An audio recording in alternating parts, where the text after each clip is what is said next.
when we sort of dive into the building industry, it's a conglomeration of actors with various different roles and various different priorities. Often, small and medium enterprises with very sort of complex relationships across the entire design, construction, and operations process. And so that really sort of creates a level of complexity and challenge that we really need to deal with.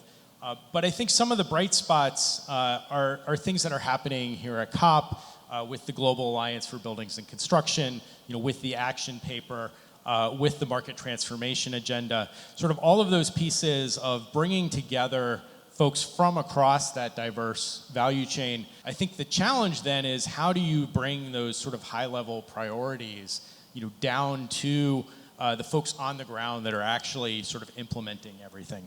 There are some peculiarities of emerging economies which are quite relevant to the debate that we are having here. I think if we consider the economic importance of construction for emerging economies, it's interesting that when we see the input-output matrices of emerging economies, construction has a very dynamic effect on growth.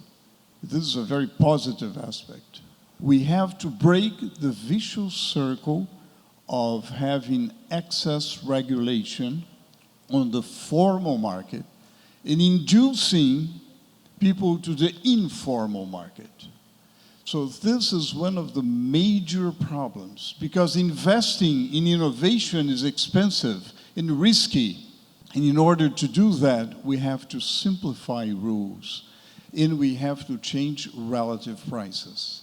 Relative prices have to be changed in order to induce recycling instead of raw materials.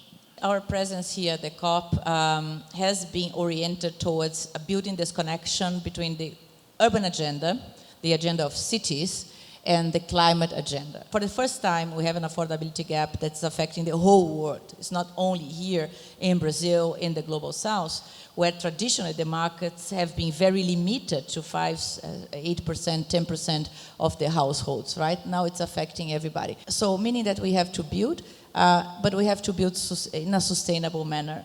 So we have to be very creative and innovative on how we build and what we build.